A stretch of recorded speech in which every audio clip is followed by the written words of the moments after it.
Hi scholars, this is a video for Lesson 2 of Unit 5. Unit 5 is Conflict in the Middle East. Lesson 2, we will discuss the differences between conflict and then a response to conflict, which is civil disobedience.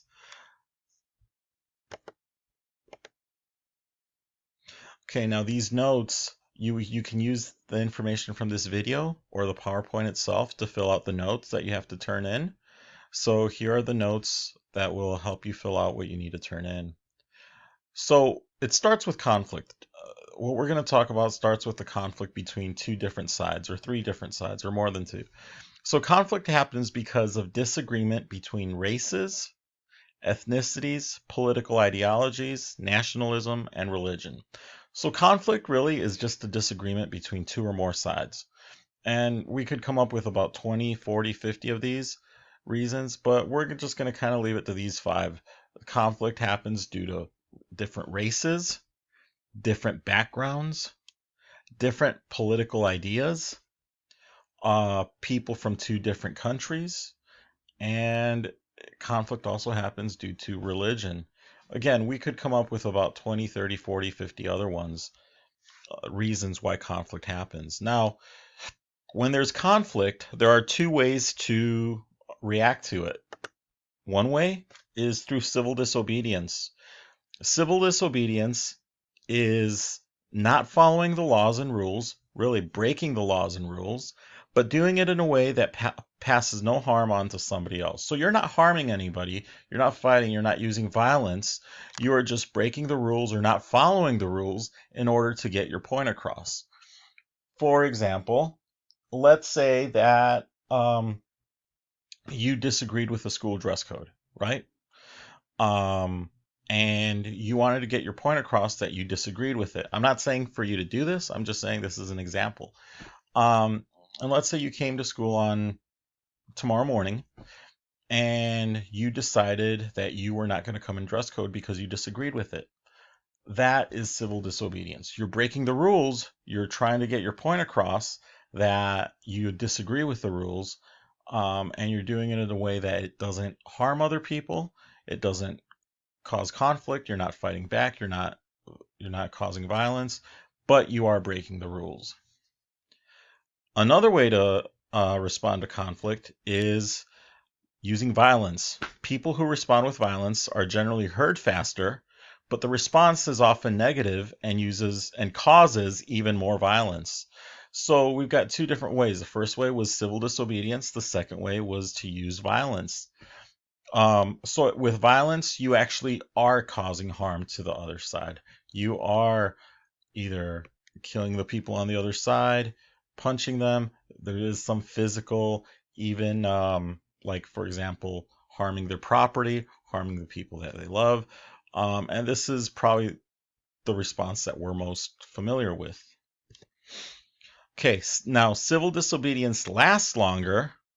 It's not heard faster. Civil disobedience usually takes a long time for anybody to really pay attention. But oftentimes civil disobedience breeds respect from others. I think the first perfect example of civil disobedience is Martin Luther King, for example. He disagreed with the laws in the southern United States because he still felt that African American people were not getting the rights that they deserved, that they needed, that they were given by the Constitution. So he wanted to make a point of this. So he started marches to Washington, D.C., marches, protesting these laws. He wasn't violent. He didn't fight back physically. He just let his displeasure be known. And other people saw this. Other people saw that he wasn't violent. And so he got the respect from other Americans, and more Americans started listening to him and what he was talking about. All right, so those are your notes. Then what you're going to do, you're going to fill out your notes, turn those in. Then you're going to have another worksheet called Conflict or Civil Disobedience. You're going to identify whether the examples in the worksheet is that an example of civil disobedience or is that a violent response? All right. So if you forget which is which, go back to your notes. Civil disobedience is not using violence, but not following the laws. Violence, that's pretty easy. You're fighting back against somebody in a physical way that hurts them or people around them. So for each one, you're going to write a sentence that explains what type of response to the conflict it is. Is it civil disobedience or is it violence? So first, you're going to decide whether it's civil disobedience or whether it's violence. Then, what is the nature of the conflict? What has caused this conflict? Is it race, ethnicity, religion, economics, disagreement with the government? Try to be as specific as possible. So right now what I'm going to do is I'm going to go through each of these. These are the ones that you are going to decide if it's an example of civil disobedience or is it a violent response. The Boston Tea Party. In 1773, Americans protested taxation without representation by throwing 320 chests of tea into the Boston Harbor.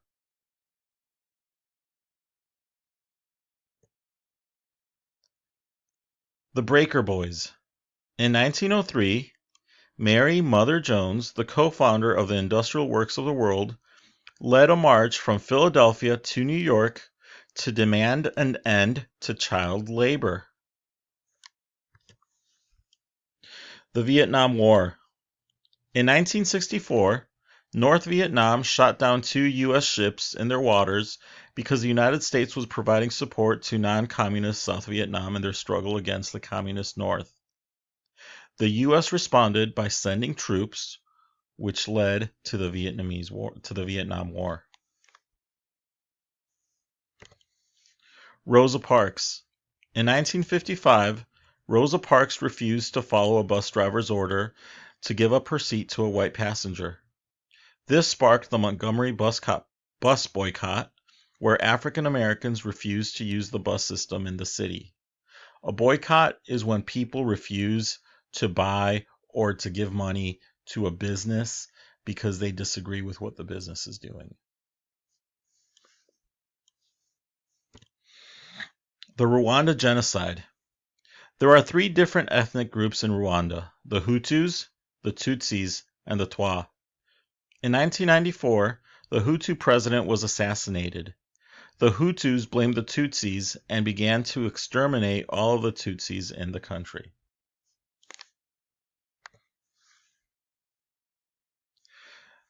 The Chinese activist blocks column of tanks in 1989. In 1989, an unknown protester called the Tiananmen Square Tank Man put himself in the path of tanks heading into Beijing's major square after a government crackdown. So basically, this guy that you can see here in the video, he just stood in front of the tanks and he knew that the tanks who were from the government were probably not going to stop. He stood there because the tanks were going to the Tiananmen Square to put a stop to the people protesting there. The Holocaust.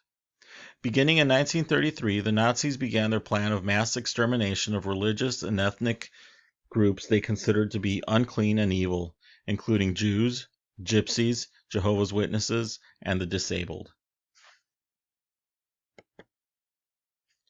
Gandhi's Salt March. In 1930, Gandhi helped to galvanize India against Britain by leading tens of thousands of Indians on a 250-mile trek to protest the British taxes on salt.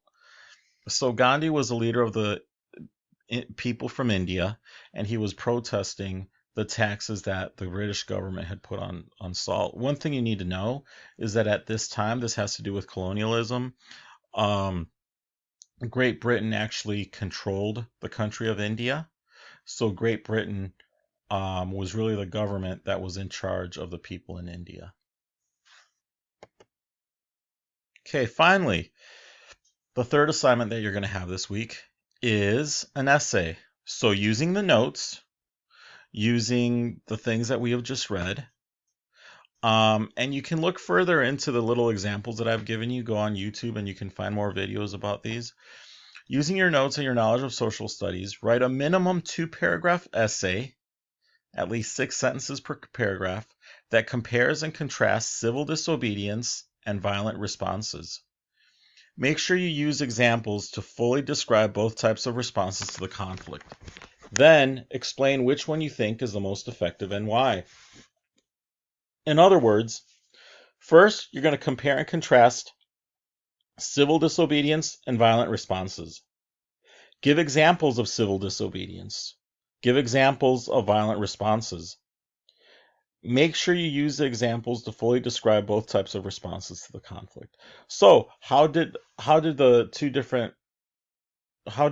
civil disobedience and violent responses, how were they effective? Were they effective?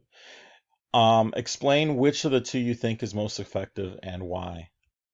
Again, with all this, if you have any questions, please post your questions to the Google Classroom page, and you can also leave me a voicemail if I don't answer, or a text to my Google Voice number.